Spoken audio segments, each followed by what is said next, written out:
To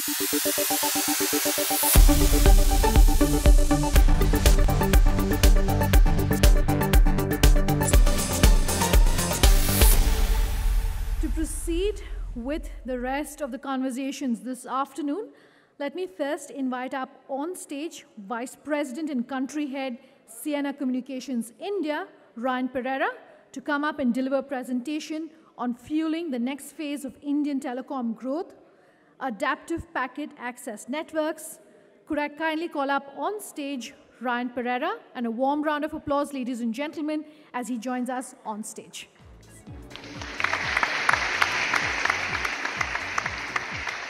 Can you guys hear me okay? I know it's going to be a tough session right after lunch. Well, I'm sure throughout the session today, you guys have heard enough about how the whole telecom market in India is going to grow, how many smartphones going to grow from 300 million to perhaps 600-700 million, how the downloads going to increase, and all of these other services like IoTs and latency-sensitive applications. But then you wonder, we still can't make a phone call without a couple of call drops, right? Can't even make a basic phone call. So you really need to think, do we have the fundamentals in place for us to go with this growth? So what I want to do today is take perhaps 10 minutes to really address some of the fundamentals which we believe needs to be fixed in the Indian telecom. So when I say fundamentals, I'm really referring to the basic network. Until we have a solid network in place, building things on top of that is going to be a bit of a pipe dream. So what you see in this chart is, let me try and step you through what we're trying to show here. If you look at the top 3 operators in the country, and if you look at their growth plans from 2017 to 20, they have plans to pretty much double the base stations in the country. We have today about 450,000 base stations. By 2020, it's going to be a little less than 850,000. We are almost doubling. The country is planning to almost double the number of base stations. So when, of course, in these 3 colors, what you see is what they currently have and what they have publicly announced number of base stations they're going to add. So we believe this is going to be perhaps the fastest growing sub-segment in the Indian telecommunication, access and aggregation.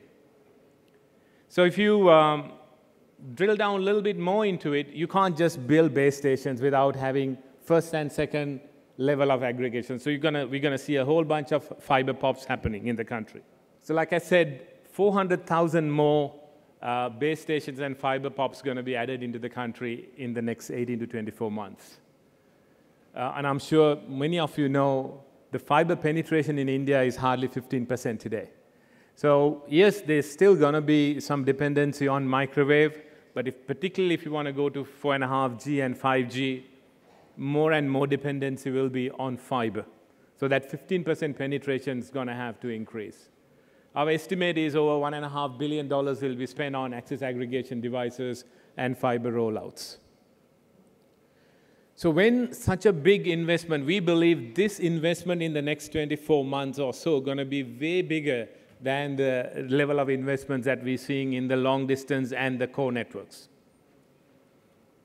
So for us to get there, we believe there are some 4 major fundamental things that needs to be in place.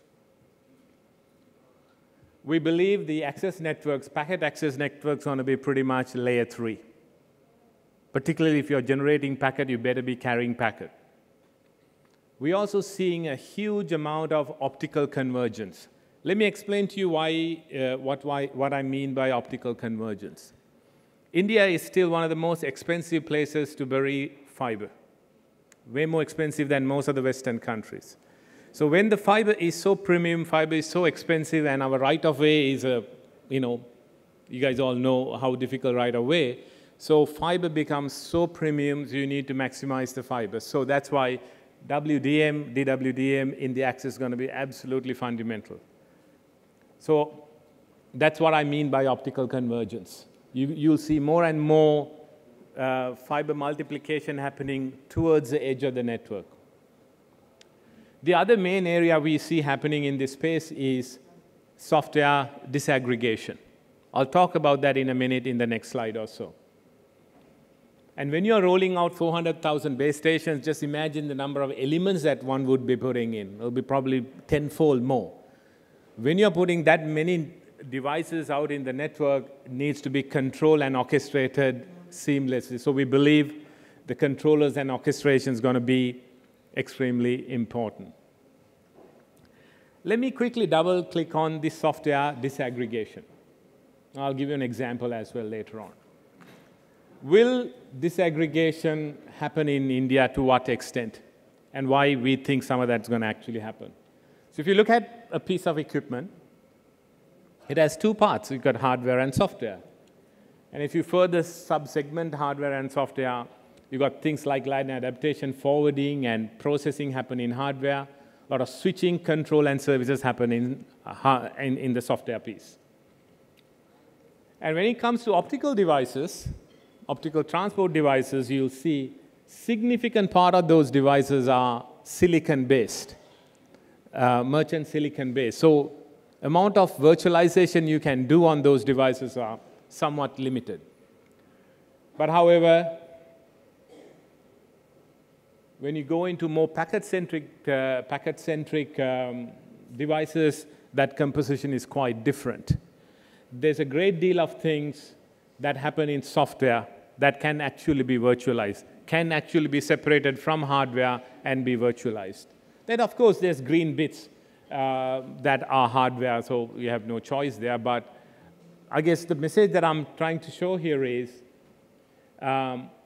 as you become more and more packet-centric, as you start deploying a lot more devices, there's definitely a play for disaggregation.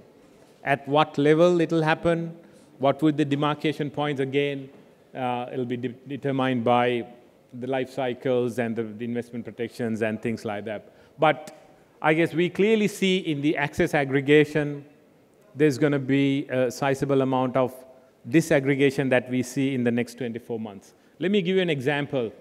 AT&T is probably one of the most advanced in terms of disaggregating in access networks. They're a 190 billion company, 150-some million mobile subscribers. You'll also see that they're going more and more into content and trying to part own or fully own some of these content deliveries. So here's a quick snapshot of where they're at in terms of disaggregation in access.